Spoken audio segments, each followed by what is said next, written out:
Olá, muito boa tarde, doutor Celso. Bom, ontem a gente teve a confirmação, a assinatura de fato do documento por parte do presidente americano Donald Trump,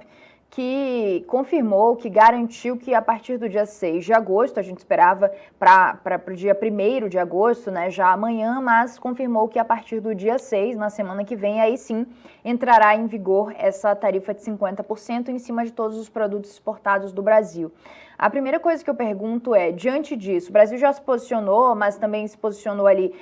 já incluindo a decisão de aplicar a Lei Magnitsky contra o ministro Alexandre de Moraes, mas agora em ações práticas, econômicas, como o Brasil deve se comportar, o que o Brasil deve fazer a partir de agora, como deve agir?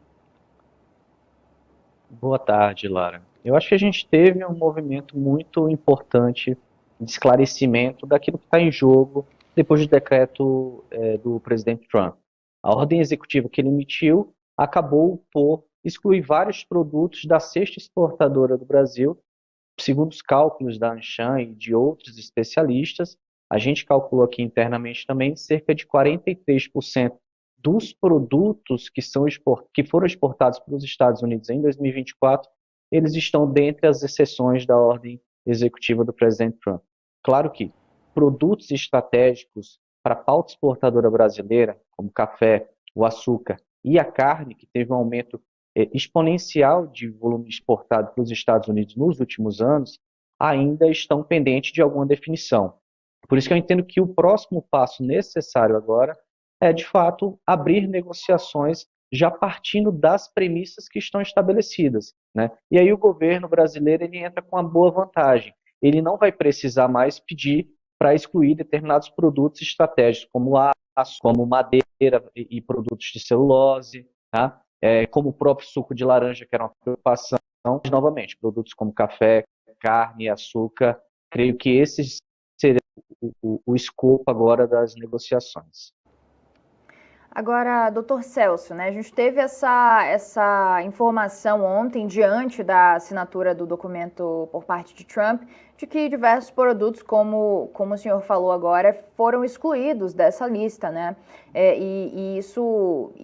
tira bastante a preocupação do Brasil, porque não havia essa confirmação, eles falavam sobre alguns produtos específicos, né? Porque já era ventilada essa possibilidade, mas por enquanto o que a gente sabia era o primeiro anúncio de Donald Trump de que todos os produtos exportados do Brasil sofreriam, esse impacto dos 50% de tarifas. Hoje, diante dessa nova informação que a gente tem de ontem, de todos esses produtos excluídos dessa taxa de 50%, a gente pode dizer que a tarifa ela é muito menos preocupante e terá um impacto muito menor do que inicialmente se achava? A princípio, sim, há uma sensação de alívio, imaginar o verso de que seria atingido pelo tarifário seria muito maior. Como eu bem disse, as exceções elas representam aí mais de 40% da pauta exportadora do Brasil, né, pegando desde aeronaves, produtos agrícolas, produtos siderúrgicos. Ocorre que a gente tem produtos estratégicos que ainda estão dentro do tarifaço, né, que ainda estão dentro de uma perspectiva de pagar uma tarifa de 50%, que é muito alta e inviabiliza qualquer tipo de negócio com qualquer país do mundo, né? Então, o governo brasileiro ele tem uma missão aí pela frente, né, que é sentar à mesa de negociação com os Estados Unidos, agora com muito mais serenidade, com as cartas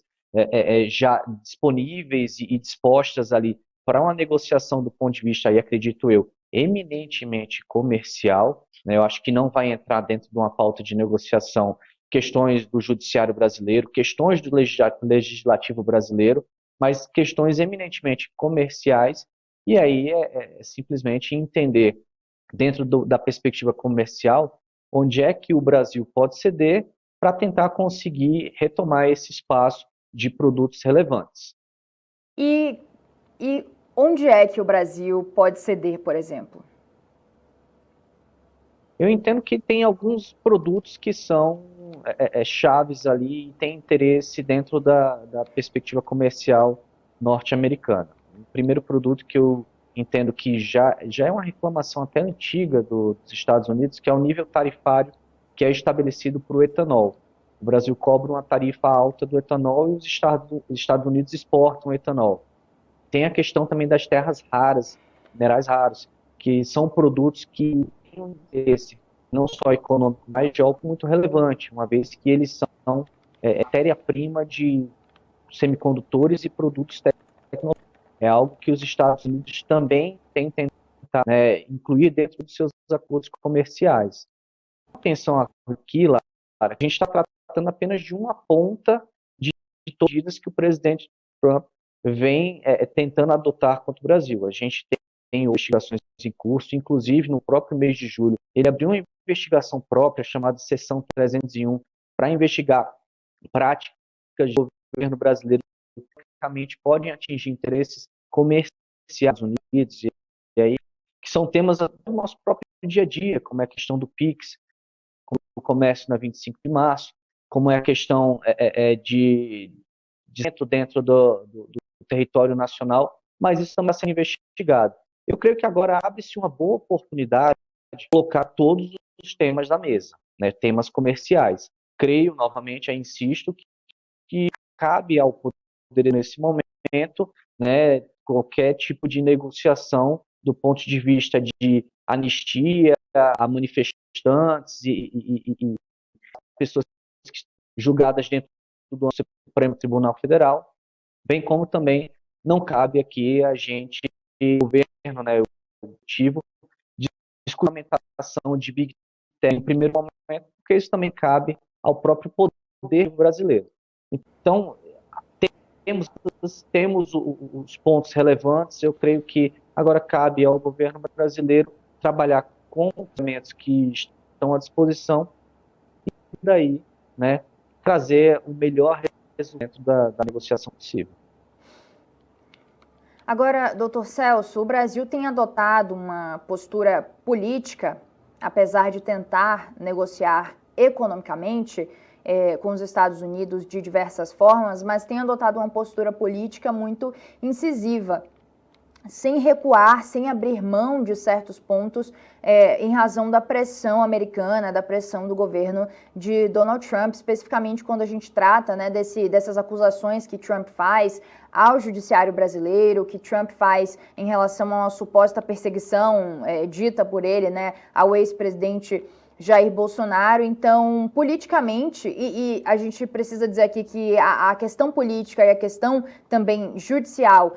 são pontos que fizeram com que Donald Trump tomasse essa decisão de taxar o Brasil a mais do que outros países que também terão tarifas. E o Brasil permanece, então, como eu tenho dito, permanece nessa postura de não recuar em relação à soberania brasileira. Esse é o ponto sempre, né, que é repetido, reforçado pelo governo Lula. Essa postura de não abrir mão da independência do judiciário, de não abrir mão da independência política e de sempre deixar isso muito claro ao governo Trump a cada nova decisão, a cada nova medida tomada pelos Estados Unidos contra o Brasil, pode dificultar as negociações econômicas daqui para frente?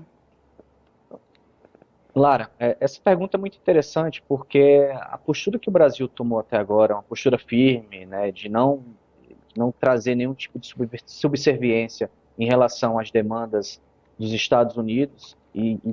tendo a bandeira da soberania nacional, né, como uma bandeira forte para não deixar com que pareça que o Brasil esteja de fato concordando com qualquer tipo de interferência dos Estados Unidos em questões internas, né? Ela, primeira, eu acho que ela foi muito bem alinhada com o Itamaraty, com a diplomacia brasileira, porque essa prática funcionou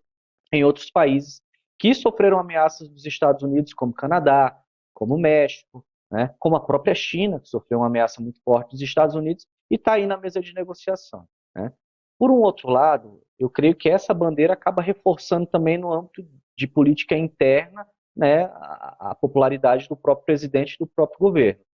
Com relação a esse comportamento de se manter muito firme, né, batendo às vezes até de frente com aquilo que é colocado pelo governo dos Estados Unidos, eu creio que se num primeiro momento isso não atrapalhou, como de fato houve o decreto executivo do presidente Trump com várias ressalvas, né, eu creio que essa é a tônica do jogo a partir de agora, né? As cartas estão dadas, o Brasil tem uma postura que eu creio que não vai arrefecer, que é do ponto de vista de não abrir mão de temas que entende que seja de soberania nacional, e a partir daí vai negociar temas eminentemente comerciais, né? E as negociações, elas têm que ser pautadas, eu entendo que elas têm que ser pautadas sob essa perspectiva. De toda forma, isso pode, porventura, causar algum tipo de dificuldade, porque pelo perfil político do próprio presidente Trump, ele sempre tem a intenção de ter algum tipo de ganho, causar a impressão que teve algum tipo de vitória dentro dessas negociações bilaterais. Então, o Brasil acaba tendo também um desafio aí, né? É a missão de ganhar dentro da negociação com os Estados Unidos, ou seja, abrir o mercado americano amplamente, né, de uma forma que satisfaça, né, o setor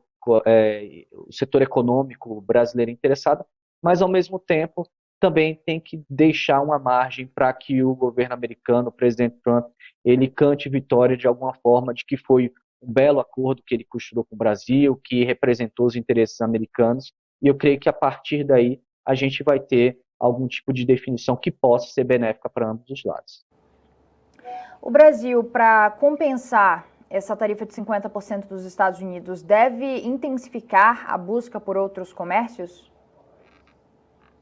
Eu creio que esse é um movimento que naturalmente já vem ocorrendo, não só por parte do Brasil, mas por parte de todos os países que estão sofrendo ameaça dos Estados Unidos, né?